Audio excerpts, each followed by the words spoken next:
Estamos en un segundo capítulo de nuestro programa Zona Criminal para hablar de la primera prioridad de los chilenos, la crisis de seguridad y criminalidad organizada. Estamos, ustedes saben, con Pilar Lizana. Ella es especialista en crimen organizado y es directora ejecutiva de Volpe Consulting. Pilar, muy bienvenida, ¿cómo estás? Hola Francisco, ¿cómo estás? Todo Qué bien, bueno muy bien. vernos nuevamente, pero qué triste tener que seguir conversando estas cosas. Así es nomás, pero no queda otra. En este capítulo contamos también con la presencia de una invitada especial.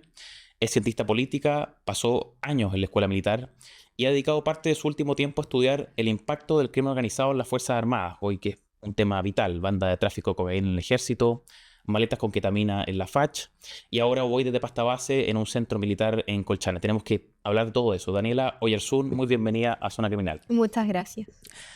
Bien, a ver, Daniela, Pilar, recopilemos un poco. Primero, 7 suboficiales del ejército fueron dejados en prisión preventiva por traficar droga proveniente de Bolivia. Hablamos de esto en profundidad con Pilar en nuestro primer capítulo y quedamos desactualizados de inmediato porque acto seguido se destapó lo de la FACH. 5 funcionarios de la Fuerza Aérea involucrados en un intento de traslado de ketamina en maleta en un vuelo de Iquique a Santiago. Y ahora, cuando nos estábamos enterando de detalles del caso de ketamina en la FACH, se encuentra droga en un recinto militar en Colchane. Daniela, tú eres exalumna de la escuela militar, recibiste la misma formación que muchos de quienes están involucrados en estos casos que han salido recibieron. ¿Qué te pasa a ti cuando escuchas esto? ¿Qué sientes? Esto de los 5 funcionarios de la Fuerza Aérea, estos otros 7 suboficiales con tráfico de drogas. ¿Qué te pasa a ti cuando ves estas noticias? Hablando como muy personal, me da una pena tremenda ver cómo la institución se ha ido permeando por estos grupos y cómo han ido pasando sucesos cada vez más graves y ver cómo la institución se va desgastando de a poco. En este caso han sido solamente suboficiales, pero nada, es algo sumamente triste y preocupante a la vez. Tú dices, han sido solamente suboficiales porque destacas que no ha llegado más arriba, o ¿por Por eso lo lo dices? menos, claro, lo que no se sabe todavía es que aún, de lo que sabemos, no ha llegado más arriba. Oye, Daniela, ¿has tenido con posterioridad a la aparición de estos casos contactos con compañeros militares que estén desplegados hoy en frontera? Sí, y viven una situación súper difícil.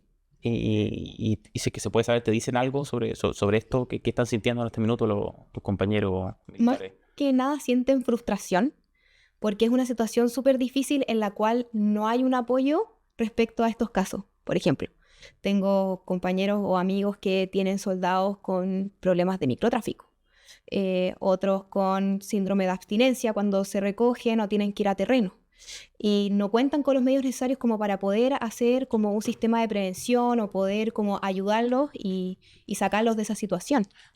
Me dijiste soldados con problemas de microtráfico, soldados que trafican droga al interior del ejército, Sí. con otros compañeros soldados. Sé que es microtráfico, no sé si es entre compañeros o hacia afuera, esa como conocimiento no lo tengo, pero sé que hay situaciones de microtráfico que mis compañeros tienen que afrontar.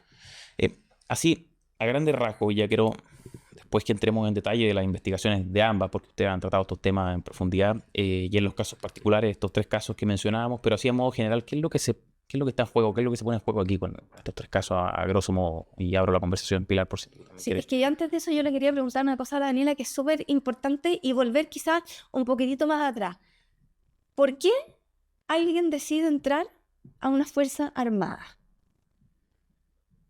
Lo hablaré por mí, porque amo a Chile. Creo que es un tema de identidad, de querer proteger al país, de querer defender a la patria, de estar ahí cuando el país lo necesite y poder ayudar a la gente en caso, no sé, en el caso de estado de excepción o que se amerite.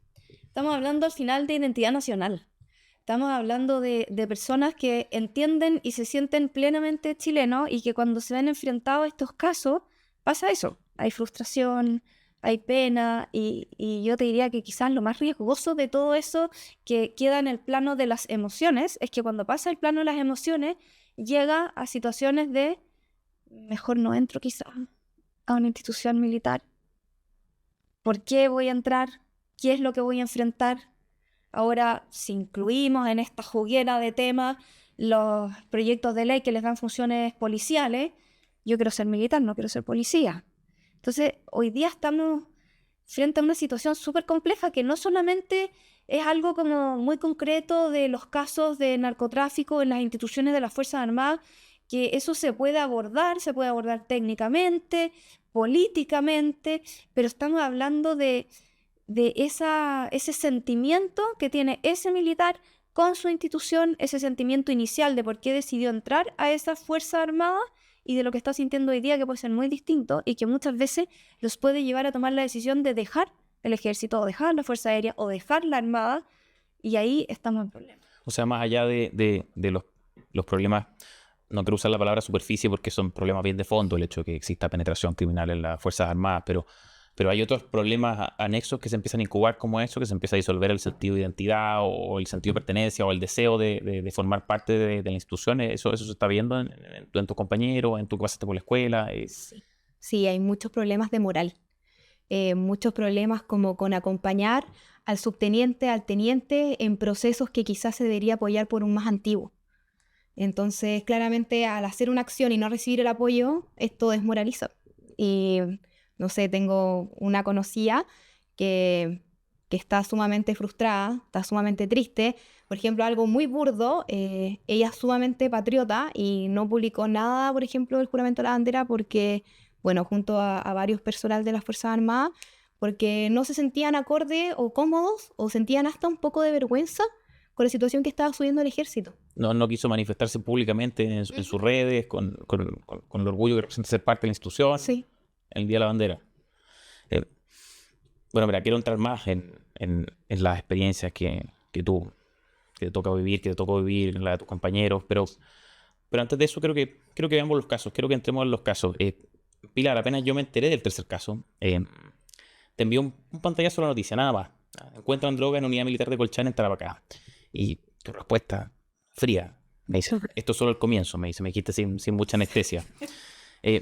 Para mí, Lamentablemente, cuando uno lleva tanto rato estudiando esto y viendo esto y conversando con militares de otros países, con agregados de otros países, con personas que se dedican a investigar esto, sí, como que uno pierde la sensibilidad y es bien frío. claro, para mí admitir los fueron comentarios. en 2 semanas 3 noticias bien impactantes, chocantes, pero tú, Pilar, como que eso, además de no sorprenderte, parece que sabes algo de lo que se viene hacia adelante o de lo que está pasando hoy, que quienes nos ven, y por supuesto yo incluido, no sabemos qué está pasando o que por qué es solo el comienzo. Yo no sé si lo conversamos el programa anterior, pero a mí me pasó cuando yo trabajaba en el Ministerio de Defensa haber estado en una reunión bilateral con el entonces secretario de Defensa de México, que es el militar más antiguo, general de ejército, y 2 años después de eso esta persona estaba detenida en Estados Unidos por nexo con el cartel de Sinaloa. Tú estuviste con él, tú lo conociste. Porque estábamos en una conferencia regional de defensa, ellos eran los anfitriones y básicamente tú tenías la bilateral con el anfitrión que te recibía, te saludaba, era el protocolo, digamos.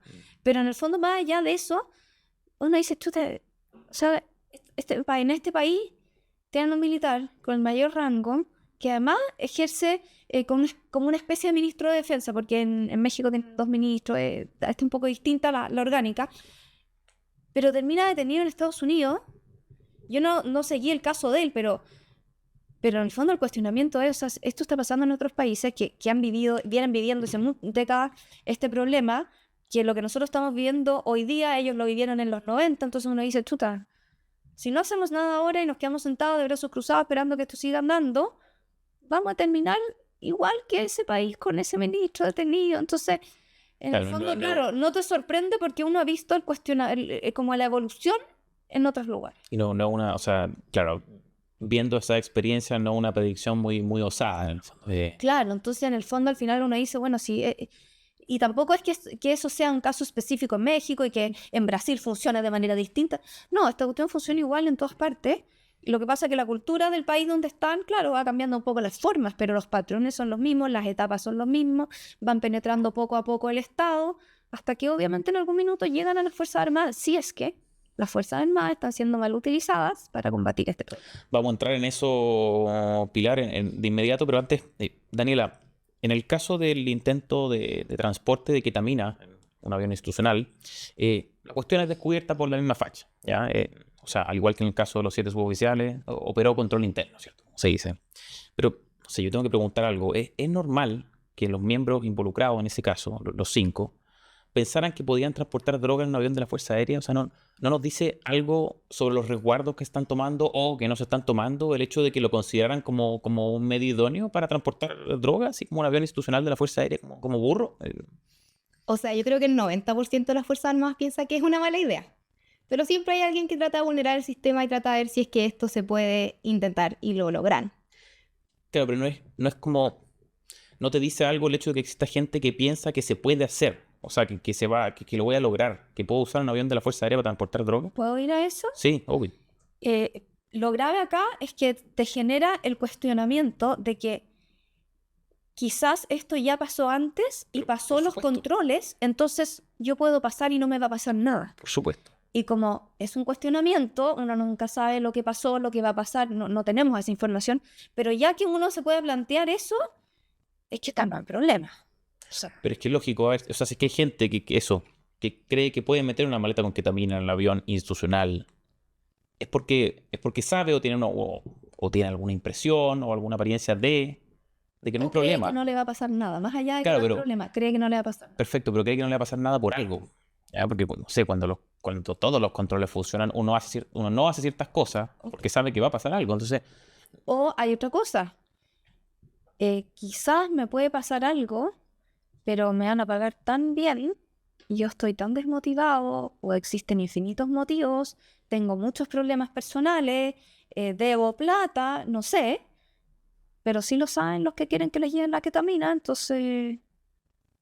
Acuérdate que este tipo de grupo funciona con no te preocupes si tú caes detenido, yo me encargo de tu familia hasta que salga.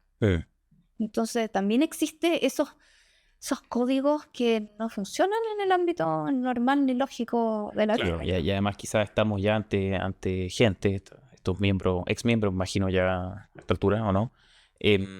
O al menos están separados sus funciones para Claro. que dure la investigación. Claro, que quizás ya están inmersos demasiado adentro ya en el mundo criminal o no son primerizos en el fondo y pasan o O se empiezan quizás sí, y por eso cayeron en la tentación. Bueno, también, poco inteligentes quizás. Ojalá sea así. Oigan, el narcotráfico ya no está tocando la puerta, ya está sentado a la mesa con las instituciones. Eso ha dicho Jaime Araya, que es diputado de la República por Antofagasta, que bueno, no tendrá en su región el paso de Colchane, pero sí tiene Ollagüe, por ejemplo. De Jama. Claro. Mi pregunta para ustedes, para las dos, ¿está exagerando el diputado o efectivamente el crimen organizado del narcotráfico está ahí sentado en la mesa con nosotros, las instituciones? ¿Qué opina usted? O sea, ya está, digamos, no hay que empezar a esconder esto y a maquillarlo. Es un hecho, o sea, Gendarmería, tenemos casos. Aduana, tenemos casos de contrabando y grupos y mafia. Ahora las Fuerzas Armadas, el alcalde de San Ramón. O sea, no estamos hablando de que estos ya son casos aislados, estamos hablando de que estamos identificando varios casos en los últimos 5 o 6 años. Y no es un periodo de tiempo tan largo tampoco. Pensando que este tipo de organizaciones investigan, mandan a alguien que haga un estudio del lugar, hacen una investigación de mercado, ven por dónde pueden entrar. Entonces, en el fondo, la pregunta es, ¿quién más? ¿Llegó al poder político? ¿Llegó a los gobiernos regionales? ¿Qué está pasando hoy día? Porque al final lo único que necesita este tipo de grupo, ni siquiera es que pensando en el poder político, no necesita que un político tome una decisión para beneficiarlo. Necesita que simplemente le compre marihuana, pasta base, cocaína. Y ya con eso lo tiene. Claro, dominado. lo puede extorsionar, ¿cierto? A eso va. Y bueno, lo otro que pasa también, y ahí hay que... Tampoco sorprende mucho cuando uno estudia los casos internacionales, pero aquí sí se sorprendieron mucho cuando nos enteramos que el Tren de Aragua operaba a través de delivery y de red de prostitución. ¿Qué mejor manera que una red de prostitución para conseguir información para extorsionar a un juez, a un fiscal, a un policía? Y si la lista es larga. Alcalde. Etcétera. A propósito de experiencia extranjera, ambas la han estudiado. ¿Cuándo se puede decir que estamos ante un narcoestado, por ejemplo? Porque a mí sí me dicen, oye, está sentado el crimen organizado, el narcotráfico en las instituciones, en la mesa. Yo digo, oye, ¿eso es un narcoestado o hay diferencia o un estadio superior? Mira, igual hay diferencias y matices porque, por ejemplo, el 2018 la policía de Ámsterdam emitió un informe que dijo que Holanda era un narcoestado. Y si uno va a Holanda, o sea, muy seguro, efectivamente hay mucho consumo de drogas porque ellos tienen un tema con la legalización que viene de los 70, pero se refería a que esta legalización y esta penetración de drogas ya tenía el puerto de Rotterdam muy complejo, muy complicado. Estaban apareciendo cadáveres muertos. Entonces, ellos levantaron las alertas porque obviamente en un país donde tú tienes legalizadas las drogas y todo el resto es ilegal, Tú no quieres vender la droga en ese país, tú quieres ir al de al lado porque vaya a poder cobrar más caro. Pero tampoco es que uno diga el Estado de holandés trabajaba para el narcotráfico. Eso también son los matices que ocupan las mismas policías y las mismas autoridades para levantar esas alertas. Pero lo que sí se dice en América Latina, que ya es la etapa de la simbiosis, que en el fondo el Estado trabaja para el narco, se ocupa muchísimo el ejemplo de México. Sobre todo si yo te pongo el ejemplo de este ministro. Hoy día en México tú no puedes hablar de análisis electoral sin hablar de criminalidad, porque candidato que levanta un tema para mejorar la seguridad corre el riesgo de muerte y cada vez mueren más candidatos en las elecciones en México. Entonces, para hablar de narcoestado, yo te diría que el narco tiene que estar tomando las decisiones, porque el narcotráfico tenemos de distinta manera. Por ejemplo, Estados Unidos, si uno mira un mapa, que yo en su minuto lo vi por cosas de la vida en un seminario sobre crimen transnacional, en una presentación que nos hacía una persona del Comando Sur. Entonces decía, mira, este es el mapa de Sinaloa y de Jalisco Nueva Generación en Estados Unidos. Y estaba prácticamente todo Estados Unidos pintado con Jalisco Nueva Generación o Sinaloa porque ellos tienen el control del fentanilo. Pero eso estaba pintado en ciertos barrios, en áreas específicas, porque la diferencia es que realmente la institucionalidad en Estados Unidos es fuerte. O sea, si a ti te detiene un policía y el policía considera que tú moviste la mano y puede ser un riesgo para él, te va a disparar. Y después te va a preguntar. Entonces, en el caso nuestro es distinto. Nuestras instituciones están debilitadas. Eso es una realidad.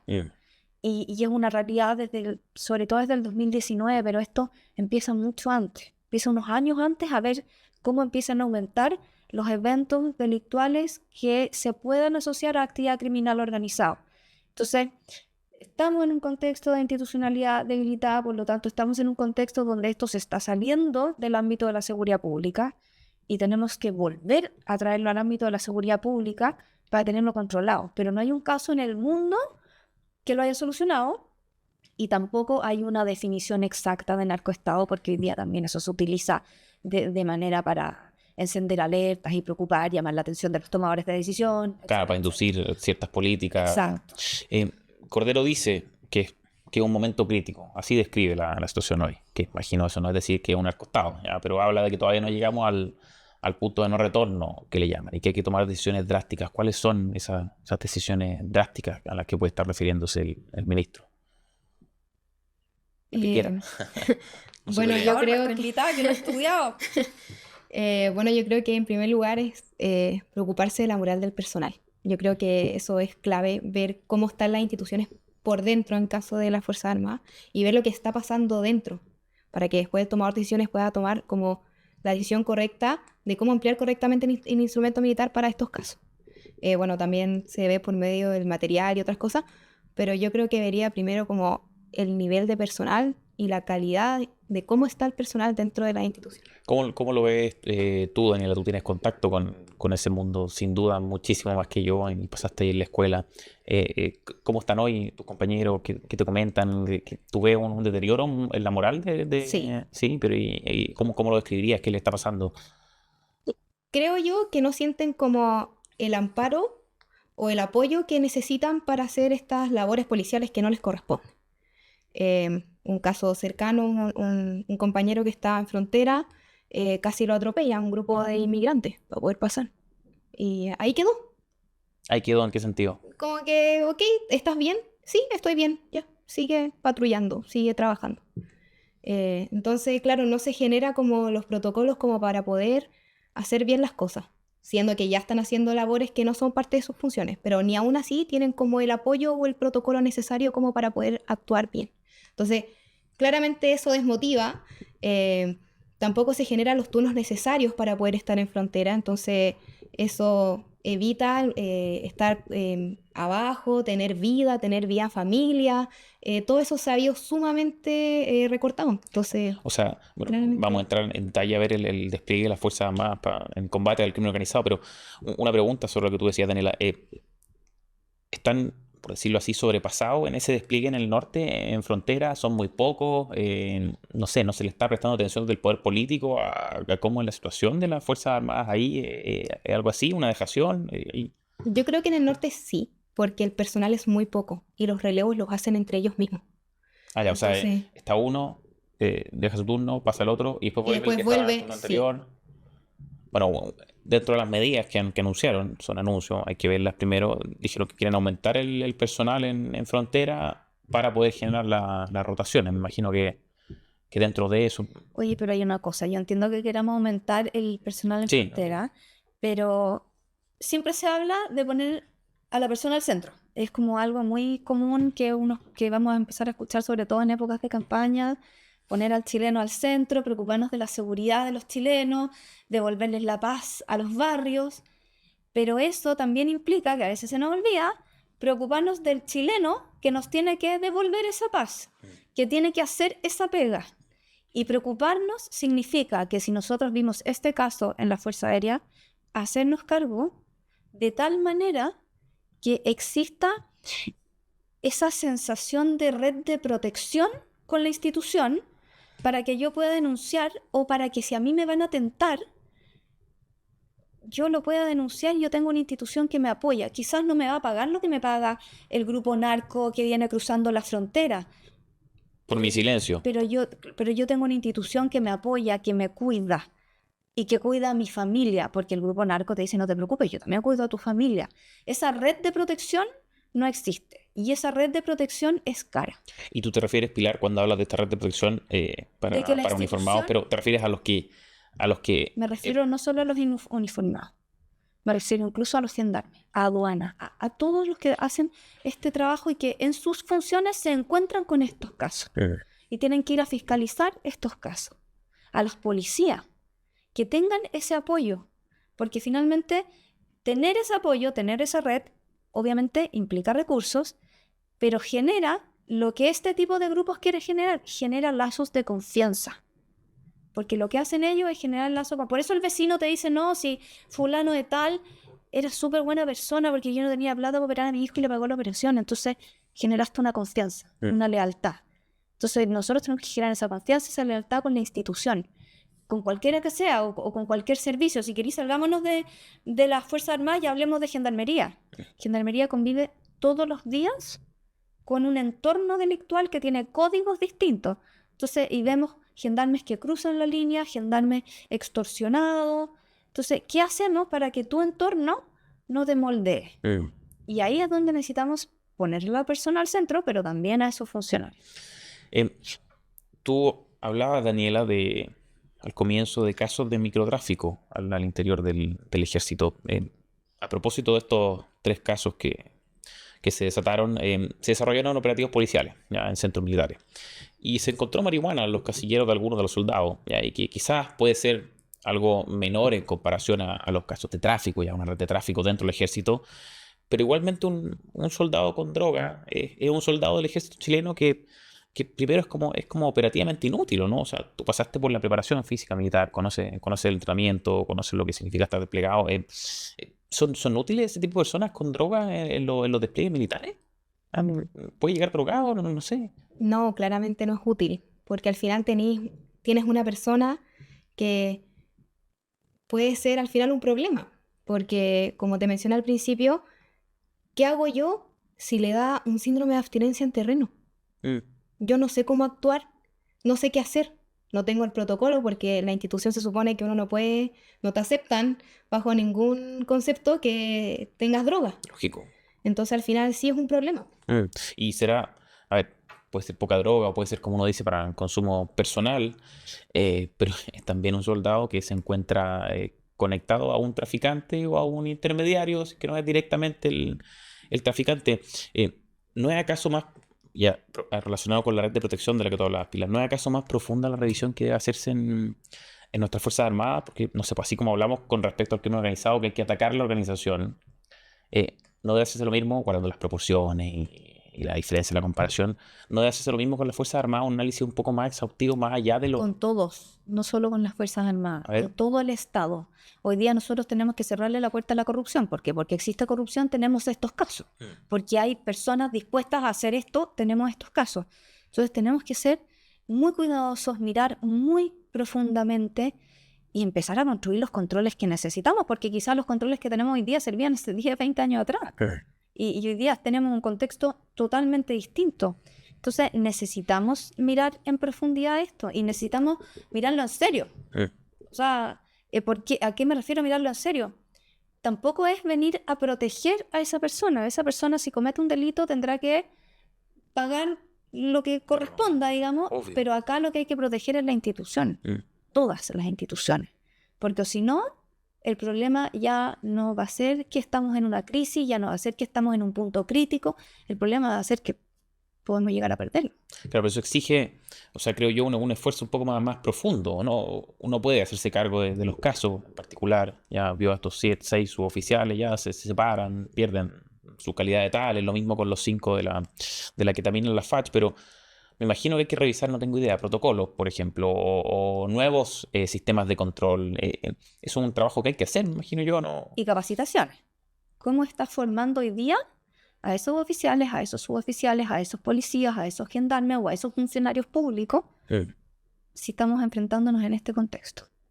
Y ahí el tema del servicio militar se ha hablado poco, pero fíjate que es una herramienta súper positiva, porque muchas veces a través del servicio militar tú tienes gente que ha llegado y no tiene, con suerte tiene octavo básico y logra sacar su cuarto medio. Tienen disciplina, tú los puedes formar y quizás los puedes ayudar, en algunos casos, a elegir otro camino y no el camino que se les está presentando. Entonces, hay distintas instancias en las que hay que actuar en todas, y hoy día nosotros estamos hablando en una como más bien operativa, más táctica. Bueno, ¿y qué pasa con los tomadores de decisiones? Porque el comandante y jefe toma las decisiones por su institución, pero sobre el comandante y el jefe está el ministro de Defensa y después está el presidente. Entonces necesitamos que todos estén alineados, Claro, todos asuman esa responsabilidad. es muy técnica tu expresión, los tomadores de decisiones. Son los políticos en el Son fondo, los ¿cierto? políticos, sí, pero no todos los políticos toman decisiones. Claro, es cierto. O algunos toman con más parcializado, por decirlo así. Un diputado tiene un voto dentro de 155 en un proceso largo. Oigan, ustedes conocen mucho mejor que yo el mundo, si se puede decir así, de las Fuerzas Armadas. Me imagino tú, obviamente, Daniela, que pasaste por la escuela. ¿Por qué han actuado diferente? A mi juicio, es un juicio mío, pero ¿por qué han actuado diferente el Ejército y la Fuerza Aérea frente a la explosión de estos casos? Ya, al Ejército se la ha visto mucho más colaborativo y a la Fuerza Aérea un poco más hermética, un poco a tirones. ¿Cómo lo ven ustedes? Creo yo que es como por el qué dirán, por decirlo así, porque el ejército siempre ha estado como muy marcado por lo que pasó hace muchos años atrás y siempre como que el ejército ha estado como, no sé si miedo, pero siempre se quería mostrar como lo más transparente posible para poder evitar este tipo de problemas que sucedieron hace 50 años atrás o para que lo enmarquen en ese tipo de situaciones. Entonces se entregan a este tipo de procedimiento o transparencia, por decirlo así, para evitar este tipo como de comentarios finalmente. Pero no sé, no sé cómo lo ves tú, Pilar, pero ¿no les preocupa acaso a la FACH, por ejemplo, el levantar un manto de dudas con cierta reticencia? Por ejemplo, esto de que no, yo no quiero entregar los antecedentes, oye, la competencia es mía.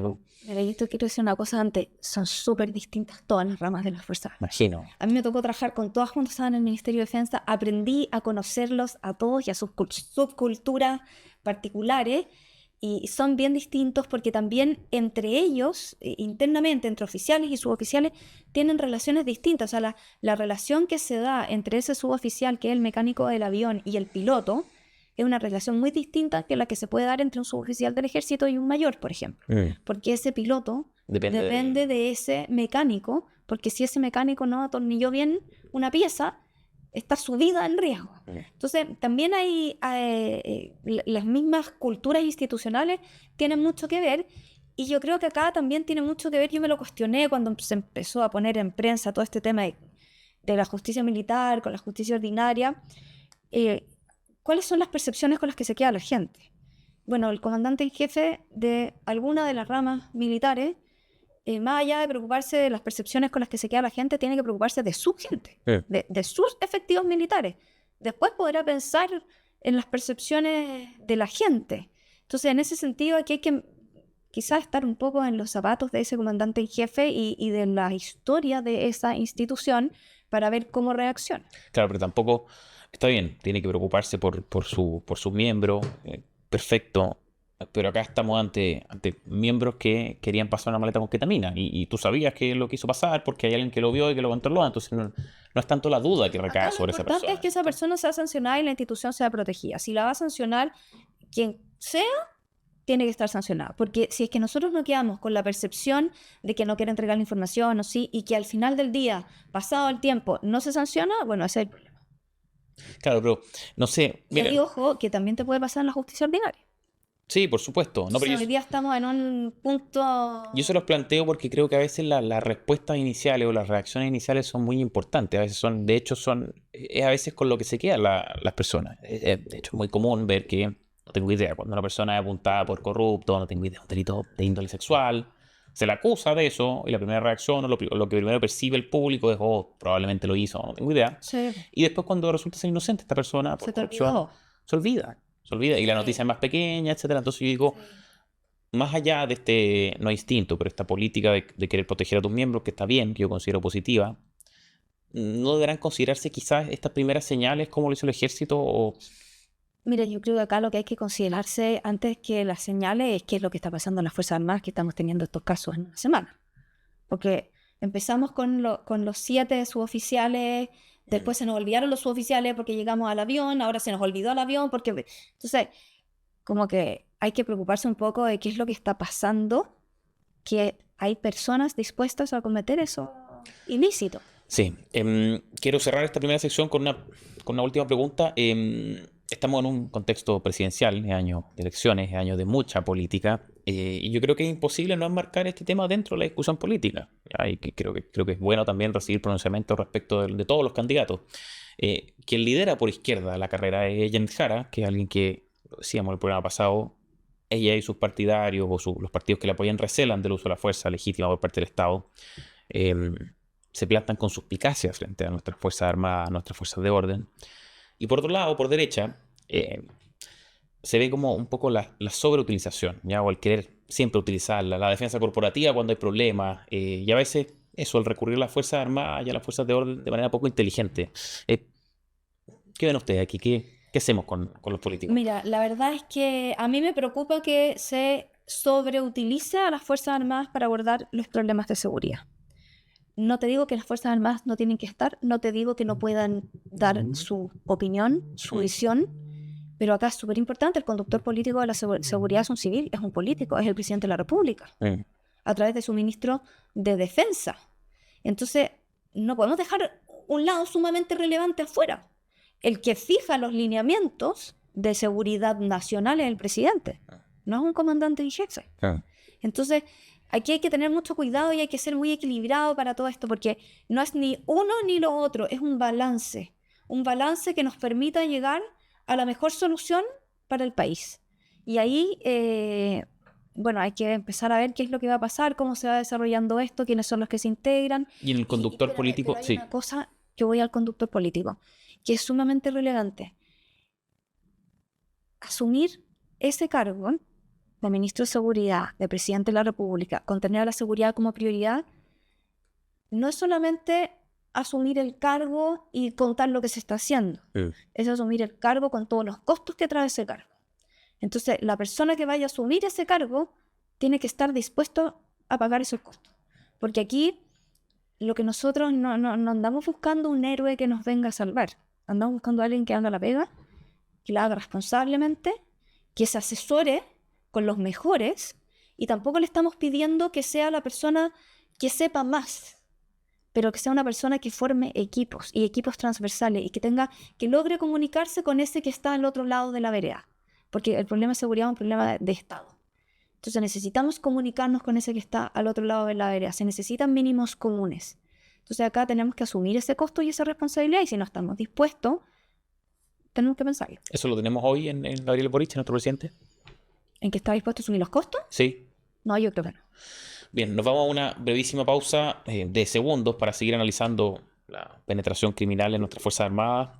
Hablamos de lo que pasó, lo que puede venir, pero ahora queremos saber el porqué. Así que pausa muy breve, quédense aquí con nosotros en Zona Criminal. Este 2025 en FNM abrimos un nuevo canal de denuncia para que problemas que tú estás sufriendo, como los que relatamos en este video, sean visibilizados. Se trata del Buzón Criminal FNM, un espacio que mantendrá tu identidad segura y que a lo largo de todo nuestro país, en sus 346 comunas, nos permite recopilar testimonios sobre problemáticas asociadas a la crisis de inseguridad, a la criminalidad organizada, el narcotráfico, la inmigración ilegal y el comercio ambulante, y cómo todos esos problemas te están afectando a ti y a tu familia. El aporte de testimonios como el tuyo es esencial para nuestro trabajo de investigación, visibilización de dichos problemas y presión a las autoridades para que respondan por lo que les pagamos.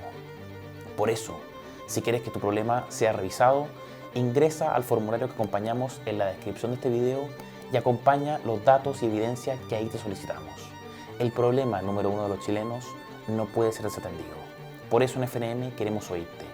Contáctate con nosotros en el buzón criminal FNM.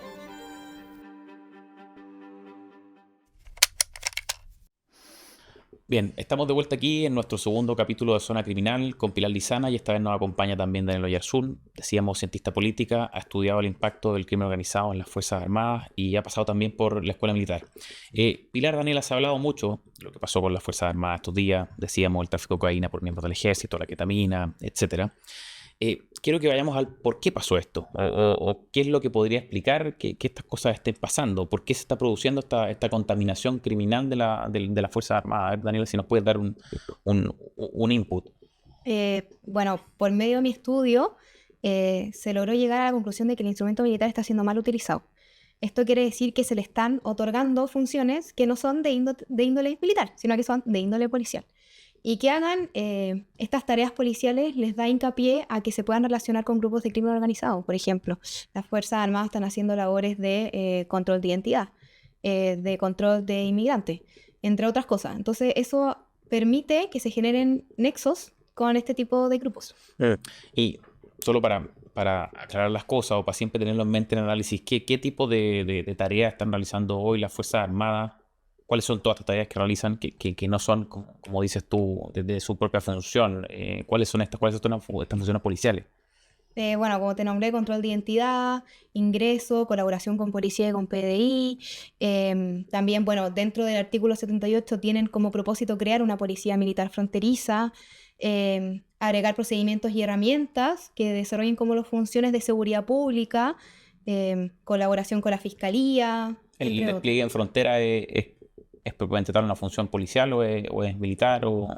Al final se transforma en una función policial. Si tú tenías militares haciendo controles de identidad preventivos, no están siendo militares. Y aquí hay que decirlo con todas sus letras. El militar está entrenado para eliminar la amenaza, para que la amenaza no entre, para proteger el territorio. No para hacer el control de identidad y preguntarle cómo se llama y que le entregue su documento. Eso no hacen las policías, porque las policías están encargadas de que se cumpla el imperio de la ley. O sea, no es un resguardo de frontera con sentido militar, por decirlo así. No. Acá el problema que se está generando es que tú le estás pidiendo a los militares que sean policías y tú a los militares les tienes que pedir que sean militares y a los policías, policías. Lo que sí puedes hacer es generar los protocolos y las estrategias para un trabajo conjunto del Estado en esa zona. Los militares tienen entrenamiento de frontera, tienen entrenamiento de montaña, pueden estar ahí, pero como militares. Y eso hay que entenderlo, porque también muchas veces uno dice, bueno, vamos a hacer que cumplan funciones policiales. Ok, que cumplan funciones policiales, ¿por qué? Porque no queremos que el militar se comporte como militar y que haya daño colateral por haber empleado el instrumento de poder militar. Porque eso puede pasar y ha pasado en otros países. De hecho, el caso de México es el que más te dice no hay que desplegar militares en las ciudades, porque el militar tiene otro entrenamiento y otra reacción a la amenaza. O sea, cuando el militar se va a enfrentar a un tipo armado, con un fusil, ese militar le va a disparar y lo va a matar, porque su entrenamiento es eliminar esa amenaza. No. ¿Eso es problemático? Si es que se está enfrentando con un tipo armado, con un fusil. No. Es problemático si lo hace en la mitad de Santiago. Porque el daño puede ser muy grande y me refiero al daño colateral. De disparar... Puede pasar alguien y... Claro, pero tienes al frente a un tipo que está con ese mismo fusil. Por eso te estoy diciendo, el militar tiene que operar como militar. En frontera, que está en frontera en ese minuto, tiene que operar como militar. Y se tienen que generar los protocolos para que opere como militar. Y si es que ese tipo armado con el fusil cruzó la frontera, tiene que haber un protocolo que se active inmediatamente para que entren las policías. Además de los protocolos, tú hablas de la formación de los militares. Tú pasaste por ahí en tu formación para este tipo de cosas. ¿Existe hoy, dado que ya lo estamos usando para otro tipo de cuestiones. ¿Se ha actualizado, por ejemplo, la malla curricular, por decirlo así, de las Fuerzas Armadas? ¿O? Te doy mi conocimiento estando en la escuela oficiales, que estuve 3 años. Sí se actualizó la malla, pero una malla de la que yo puedo observar mucho más académica. Se quitó quizás un poquito lo militar que existía y ahora está más académica, lo cual no significa que esté mal. Pero sí quizás falta como un poquito más como de entrenamiento para poder actuar en caso de... Pero a nosotros nunca se nos enseñó a actuar con civiles. Siempre cuando íbamos a terreno era con un enemigo que estaba armado, que tenía armamento, que tenía estrategia, que tenía todo. Entonces ahora los están... Porque son militares. Claro. Entonces ahora se los están exponiendo. Hay gente que viene con niños, hay gente que viene caminando por días y no hay herramientas para eso, no hay protocolo, no se sabe qué hacer. Ya no saben cómo actuar simplemente frente a este nuevo sujeto al que se enfrentan. Sí, ojo, ¿cómo vas a actuar tú siendo militar frente a una mujer que puede ser vista como más débil, pero esa mujer lidera una red de prostitución y tiene detrás de ella a una organización, Claro. y quizá ella no te va a responder de ninguna manera, pero detrás de la organización sí. Entonces, funciona, tiene una lógica totalmente distinta. Y este es el riesgo. Pero está bien, pero o sea, no sé, uno conversa con gente afectada por estos temas. Tampoco es necesario conversar con gente afectada por estos temas porque uno puede ver cómo el país está bajo ataque, porque está bajo ataque el crimen organizado en nuestras cárceles, decía esto al comienzo, están los puertos, en las fronteras terrestres, las fronteras marítimas, no sé si las aéreas quizás también, no lo sé, pero... Pasaron fusiles por el aeropuerto de Santiago, pasan armas por el Paso de los Libertadores. Bueno, ese es mi punto, ¿no? A veces no es de sentido común pensar que tiene que existir una fuerza mayor para responder a este tipo de amenazas, dado que la amenaza es tan grande. De todas maneras, pero necesitamos que el Estado funcione como Estado. Porque te voy a sacar de las policías y de los militares. Yo, lleno de policías, Chile. Hagamos un ejercicio totalmente hipotético. Y no me preocupo que los niños estén en la sala de clase y los tengo haciendo nada en la calle. Tentados permanentemente con esos grupos. No estoy abordando el problema, no estoy abordando todas las dimensiones del problema. Entonces, necesitamos policías, necesitamos militares, necesitamos al Ministerio de Educación, necesitamos al Ministerio de Vivienda, necesitamos ocupar el espacio público bien, necesitamos a los alcaldes, a los gobernadores regionales, necesitamos a todos. Entonces, sí, efectivamente lo podemos mirar específicamente desde cómo las Fuerzas Armadas pueden contribuir y pueden contribuir muchísimo, pero necesitamos un Estado que tenga una meta clara como Estado y que esa meta sea bajar la acción del crimen organizado en el territorio. ¿Cómo? Bueno, Ministerio de Seguridad Pública, usted tiene su herramienta, ocúpela. Ministerio de Educación, bueno, hágase cargo de esto que le estoy pidiendo. Vivienda, lo mismo. Salud, bueno, ¿y qué hablan? Nunca hemos hablado de rehabilitación de drogas. Si yo vendo drogas, ¿por qué alguien me la compra? Si nadie me la compra, pierde sentido el negocio.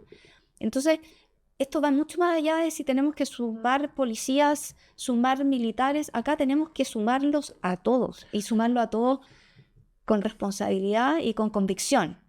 O sea, yo me voy a encargar de cerrar las brechas de corrupción. Voy a reconstruir las confianzas que se han perdido entre instituciones y entre chilenos con las instituciones. Por eso no denuncian. Entonces, esto es un todo mucho más grande. No, claro, esto es evidentemente un problema muy, muy integral que ataca muchas cosas. Tú hablas de los niños, Pilar, que no tienen nada que ver en el fondo con los militares. O sea, pero en Centroamérica los reclutan a los 6 años. Claro. Entonces, ¿y estamos lejos de eso? No estamos lejos de eso. Yo he visto imágenes de niños de 8 años disparando al aire porque son parte de un grupo criminal. En San Antonio, aquí no muy lejos de acá. Sí, sí, o sea, no puedo estar más de acuerdo con eso. Si mi punto es que, mi tema es que los casos acá retratan la utilización, ustedes podrán decir, yo creo que es una posición crítica, o la mala utilización de las Fuerzas Armadas en el combate al crimen organizado. Ustedes imagino que dicen mala utilización porque pueden ser utilizadas de una manera idónea, de una manera correcta, ¿o no? ¿Cómo se puede conducir ese trabajo? ¿Cómo se puede desenvolver el trabajo de las Fuerzas Armadas? Antes de pasarle la palabra a la Daniela, mala utilización en el sentido de no pensar en generar una sinergia institucional, en no pensar en una columna vertebral del Estado para que realmente contribuya a la seguridad. Entonces, mala utilización porque le estamos dando funciones que en realidad son policiales y no son militares. Entonces, en ese sentido, y sobre todo porque en la mesa de toma de decisiones, cuando todos se sentaron y dijeron vamos a recurrir a las Fuerzas Armadas y se publicó el decreto 78, la ley de infraestructura crítica, debió haber estado ahí el punto número 1, ¿qué vamos a hacer con la corrupción? Porque lo estamos mandando a operaciones complejas donde la base en la que actúa el crimen organizado es la corrupción. Entonces van a estar permanentemente expuestos. ¿Qué vamos a hacer para mitigar esos riesgos? Eso debió haber estado en la conversación. Porque si estuvo en la conversación, los operativos debiesen haber sido distintos. Em, ¿Genera problema el hecho de que se use a los militares, a las Fuerzas Armadas en el combate al crimen organizado? ¿Tú has podido identificar problemas específicos? Oye, está pasando esto, pasa esto con esto. ¿Cómo lo ves? Sí, claramente genera impacto, por decirlo así. Como mencioné antes, la moral claramente es uno, yo creo, de los problemas centrales, porque ellos entraron en la institución con otro propósito, Sí. con el propósito de defender a la patria, estar en caso de alguna guerra o en caso de estado de excepción constitucional, pero ahora están haciendo labores que nunca pensaron hacer, porque para eso entran a la PDI o a la Escuela Carabinero. También se ha visto el impacto en el material. ¿A qué te refieres con el Armamento, carros, camiones, porque se están usando para otras funciones que no son las que normalmente están destinadas a hacer. Se genera un desgaste prematuro porque se está usando más, tanto el armamento, los camiones con los traslados de los inmigrantes, con el traslado del personal. El armamento quizás ni siquiera se use, pero ya teniéndolo expuesto se genera un desgaste anticipado. Claro, y el tema del material ya es un problema en policía. Sabemos cuáles son sus condiciones materiales. Me imagino que Fuerzas Armadas empiezan a... Y el material es caro. Por supuesto. Entonces, se tiene que generar una estrategia para ver cómo se va a mantener ese material considerando el desgaste que tiene por el uso que tiene ahora. Tú entrevistaste a un general de aviación de la Fuerza Aérea que decía, lo voy a citar, que se realicen labores distintas a la defensa hace que las Fuerzas Armadas dejen de ser atractivas teniendo un impacto en la cantidad de gente disponible. ¿Está entrando menos gente a las Fuerzas Armadas justamente por este tipo de cosas? Sí, o sea, quizás sea un pilar fundamental este tipo de cosas, pero claramente ya no es tan atractiva la carrera militar, porque se puede ver, o sea, yo lo veo por dentro, que no hay como una motivación o una retroalimentación, como que no hay un beneficio como tan directo para mí. Yo estando empleado puedo estar un mes, después vuelvo 2 semanas, ¿y qué? Y después tengo que volver a hacer cosas que no entré. Entonces, eso genera como desmotivación a los postulantes también. Y bueno, o sea, lo vamos a ver en un futuro, quizá en un futuro cercano, ver si es que efectivamente muta el rol de las Fuerzas Armadas y muta institucionalmente hablando, ¿no? Así como la carrera.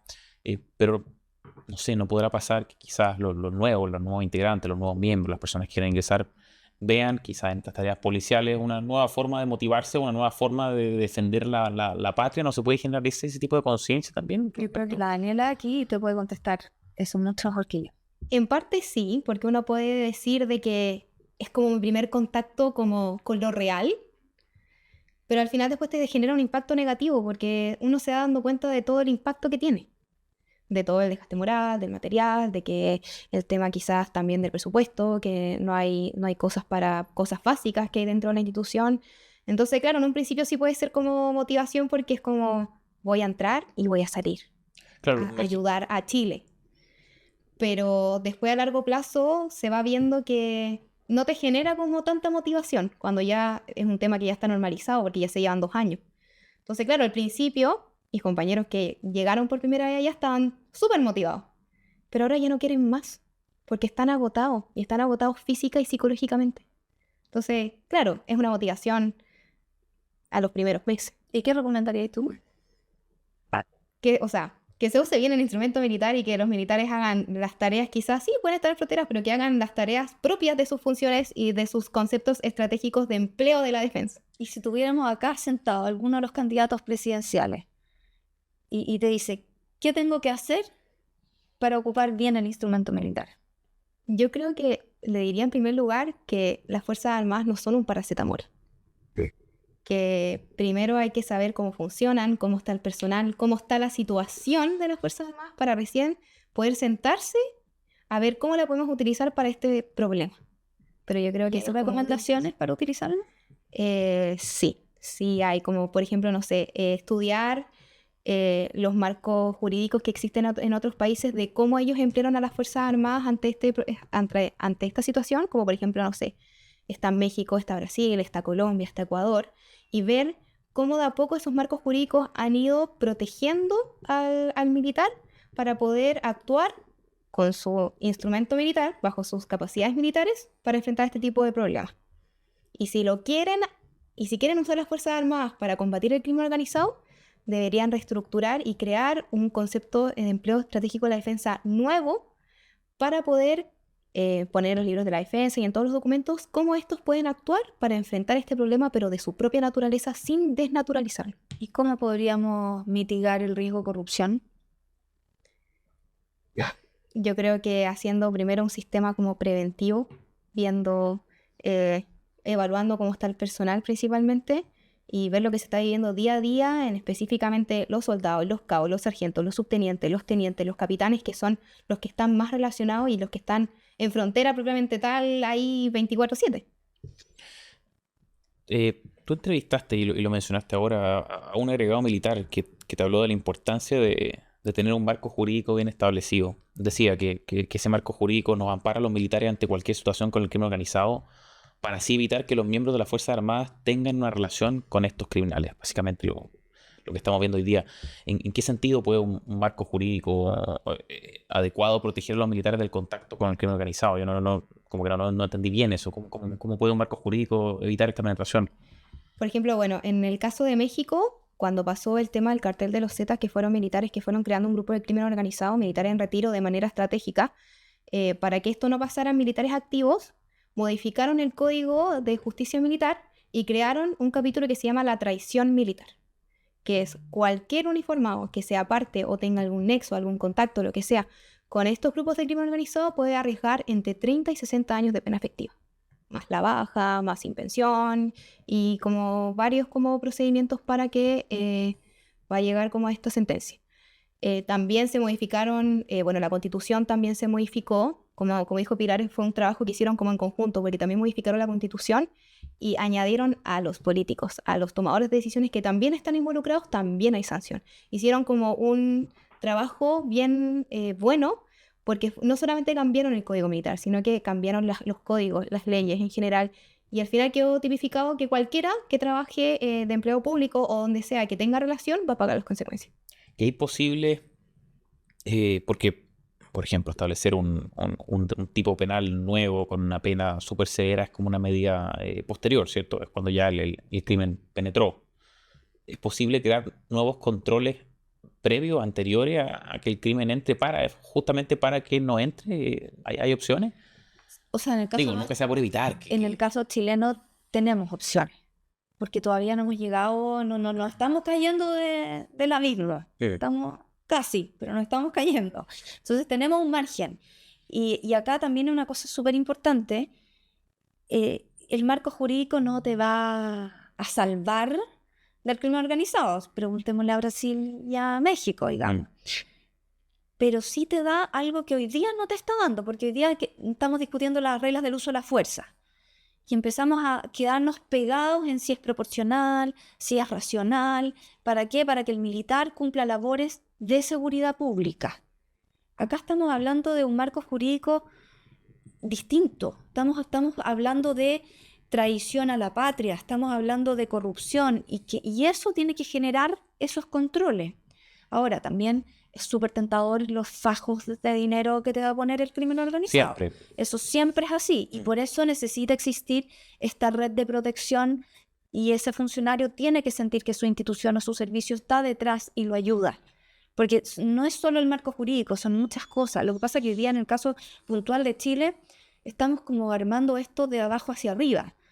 Porque en 2023, fin del 2022, murieron nuestros 3 carabineros en el primer trimestre y empezamos a hablar del fast track legislativo, a construir esto de abajo hacia arriba. Entonces, en el fondo acá, nosotros mandamos a los militares a la frontera a combatir este tipo de problemas, les dimos funciones policiales, pero no estamos generando ese análisis sobre cuál es el rol real que cumplen las Fuerzas Armadas para contribuir a la seguridad y al combate al crimen organizado. Y esa pregunta hay que contestarla antes de seguir tomando decisiones porque si no, no vamos a solucionar el fondo del problema.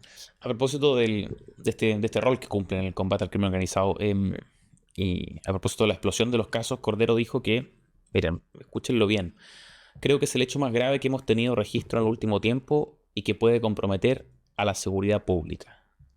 ¿Algo que llame la atención de Sí, esa? claro, porque estamos hablando de las Fuerzas Armadas, y las Fuerzas Armadas no son seguridad pública, son seguridad externa, por lo tanto deberíamos estar hablando de la seguridad nacional. Y él es el ministro de Seguridad. Pública. ¿Quién debería estar hablando entonces? Es que ese es el Defensa. problema. No tenemos un ente coordinador de la seguridad nacional que esté por sobre los ministros. No hay un consejo donde se sienten todos los que son parte de la seguridad nacional. El Consejo de Seguridad Nacional, ¿no? Podríamos transformarlo a lo que necesitamos. O sea, Pero Te pregunto por existe, no existe esa arquitectura. Mira, si tú tenés que diseñar una política de defensa hoy día, tú tenés que sentar en tu escritorio y tenés que decir, bueno, ¿cuáles serán los lineamientos de este gobierno hacia los que yo tengo que atender? No tengo un documento que me diga la política de seguridad nacional, dónde van a salir mis riesgos, mis amenazas, las debilidades, las fortalezas, cuáles son mis hipótesis de por dónde pueden ir los problemas, para que yo, Ministerio de Seguridad, Ministerio de Defensa, haga la bajada estratégica. ya, pero a ver, Estamos claro. al revés. Cordero habla de seguridad pública, acá vamos a lucurar y tener hipótesis nomás, porque no sabemos lo que piensa en su foro interno Cordero, pero Cordero habla de seguridad pública porque es ministro de Seguridad Pública o porque él cree que esto es un problema de seguridad pública. O sea, Bueno, él no puede hablar de seguridad nacional porque es el ministro de Seguridad Pública, tampoco puede meterse en el Ministerio de Defensa y en las competencias de defensa. Pero lo cierto es que nosotros hoy día estamos tratando al crimen organizado como una amenaza a seguridad pública. Y lo cierto también es que la experiencia comparada te muestra que el crimen organizado es una amenaza a la seguridad nacional. Y así lo dicen muchos países en su estrategia, uno de ellos es Estados Unidos, otro es Inglaterra. claro, pero a ver, ya digamos, ok, Cordero no puede hablar de eso porque es de defensa, pero uno no oye a la ministra de Defensa diciendo, oigan, esto es una amenaza a seguridad nacional. Y bueno, y menos Entonces, algo está pasando en el Ministerio de Defensa que no está incorporando este tema que ya les llegó y no puede quedar fuera. Oigan, a propósito de amenaza a la seguridad nacional, la Oficina Mundial contra las Drogas publicó su último informe hace poco, ¿no es cierto? Y bueno, muchas conclusiones, por supuesto. Una muy sabida, que es que nuestros vecinos del continente, Bolivia, Perú y Colombia, son los más grandes productores de cocaína del mundo. Pero también se señala en ese informe que estamos en un pic, en más de 20 años, el año en que más se ha producido cocaína, se ha manufacturado. El caso de los suboficiales que internaban droga desde Bolivia, ¿cierto? La mandaban a la metropolitana, trata justamente de eso, o sea, de relaciones con los mayores productores. Y lo obvio, lo problemático obvio es ya esto, ok, penetración criminal, la Fuerza Armada, etcétera, pero ¿no nos puede generar esa penetración criminal en los militares un problema de seguridad nacional, un problema porque son gente desplegada en frontera, un problema de soberanía, un problema geopolítico, no sé, de algún tipo? Yo solamente te voy a decir que sí, que de todas maneras, y le vamos a preguntar a la Daniela su impresión con respecto a eso. Bueno, yo estoy de acuerdo con Pilar. Claramente sí es grave, es una amenaza, porque, bueno, ya que estén las Fuerzas Armadas, nos compete todo. Problema de identidad nacional, un problema de seguridad, un problema de seguridad nacional. Y si lo pensamos como seriamente, si ya pudieron hacerlo con estos 10 oficiales, con estos 10 suboficiales, ¿qué me va a tener que no sea un oficial o cualquier otro civil? Claro, yo pienso en Bolivia, que es un país con el cual no tenemos una relación amistosa. Y tienen la coca consagrada en la Constitución. ¿Sí? La hoja de la coca está consagrada en la Constitución, por lo tanto el tratamiento que se le da al arbusto, No sabía. que el arbusto no es el problema básicamente, es distinto. ¿Y qué tratamiento se le da a la coca en la Constitución? ¿Cómo se regula? ¿Que es como una declaración? No, es que es parte como de su identidad nacional. Allá, como hacía el copihue aquí Claro. en la coca. Claro, entonces hay un problema de base. Bueno, hay un problema de base que va más allá de la coca en Bolivia, digamos, pero, Por supuesto. pero en el fondo eso también te genera... Pero es que una por eso situación. yo pienso en, bueno, sabemos que en el continente, y no solo en el continente, hay países o más que países, líderes de estados que utilizan a criminales, o organizaciones criminales, o problemas como el narcotráfico para desestabilizar otros países, o también el flujo migratorio. Yo pienso en Bolivia y digo, ya, ok, una relación poco amistosa. Ya, Con que- Irán, también en Bolivia. Exacto, que tienen nexos con Irán, Sí. para la fabricación de drones, por ejemplo. Pienso en Bolivia y digo, mira, parece que se puede, o nuestras organizaciones u otras organizaciones criminales, ¿eh? que operan en nuestro país, pueden penetrar el ejército chileno, pueden mermarlo, pueden hacer mella a esos que están desplegados en frontera. No sé, yo creo que es de las cosas de mayor preocupación de este caso. Yo, más que pueden, yo partiría de la premisa, lo van a hacer. Lo van a hacer. Lo van a hacer, porque es la forma en que ellos actúan. Y como lo van a hacer, yo, Estado, tengo que prevenir. ¿Qué van a hacer? Los criminales van a tratar de permear la fuerza. No, claro, eso lo han hecho. Lo han hecho, pero es que no, cuando nosotros desplegamos militares en las Fuerzas Armadas, no partimos de esa premisa. No partimos diciendo ellos van a estar expuestos a la corrupción del crimen organizado, por lo tanto, van a tratar de comprarlo. Si hubiésemos partido de esa premisa, quizás los despliegues hubiesen sido más cortos, más separados en el tiempo, hubiésemos tenido más controles, miles de otras decisiones que estamos tomando hoy día, ex post. Cuando ya nos enteramos, y esto ya es la punta del iceberg, porque en el fondo estamos hablando de las Fuerzas Armadas, y tú ahí decías que el ministro Cordero decía que esto es gravísimo. Y no fue gravísimo cuando un alcalde de una comuna en la región metropolitana estaba involucrado en un caso con personas asociadas al narcotráfico. El alcalde Montoya de... ¿No fue gravísimo cuando se identificó que funcionarios de aduana eran parte de una red de contrabando? ¿No es gravísimo cuando se identifica a funcionarios de gendarmería asociados a tráfico de armas, a tráfico de drogas, a abuso de reos o incluso problemas entre funcionarios, a arriendo de celulares a reos? O sea, el problema es gravísimo siempre, no es porque sean las Fuerzas Armadas, es porque es el Estado de Chile, el único encargado de entregarnos seguridad. Y hoy día nosotros estamos frente a una amenaza que su objetivo es eliminar al Estado, en el sentido no de que el Estado desaparezca, pero que el Estado no cumpla su labor, sino que trabaje para ellos. Entonces, hoy día todo es gravísimo. Lo que pasa es que no sacamos nada con sentarnos y decir que es gravísimo. Debimos haber entendido que esto ya era gravísimo. Si el año 2016 ya estaba identificada la Casa del Coyote en Colchane. El año 2016 ya había tráfico de drogas en Iquique, ya había microtráfico en las calles, ya habían muertos, ya habían bandas y ya había lavado activo en el mercado inmobiliario. 9, 10 años eso. Entonces, lo que pasa es que hoy día lo estamos viendo en Santiago. Y ese es el problema de este país. ¿Y puedo aportar algo? Si no llega a Santiago, es como que no existe. No, aparte, bueno, el decreto 78, que fue el que más le dio labores, fue utilizado, empezó a ser utilizado hace 2 años. Y hace 2 años ya era gravísimo si es que decidieron emplear las Fuerzas Armadas para este tipo de cosas. Y a eso vas, que lleva mucho tiempo ya. Llevan 2 años y un poquito más. Una duda ahí. Oye, hay una cosa que se nos olvida. El cabro Carreras. Bien. La Operación Océano, año 98, un empresario naviero de la quinta región que mandaba coca a Estados Unidos. A principios de los 90, cargamentos de locos contaminados con coca. El Señor de los Cielos, a fines de los 90, estuvo en Chile. Esto no es nuevo. Es que la verdad, el desierto no es tan grande, no es tan seco, la cordillera no es tan alta y eso tenemos que entenderlo. Bien, cerramos este segundo capítulo de Zona Criminal. Daniela, gracias por habernos acompañado. Pilar, nos vemos en el próximo capítulo. Y a todos quienes nos están viendo, no se olviden de compartir este capítulo, suscribirse a nuestro canal y, por supuesto, dejar sus comentarios. Nos vemos en el próximo programa.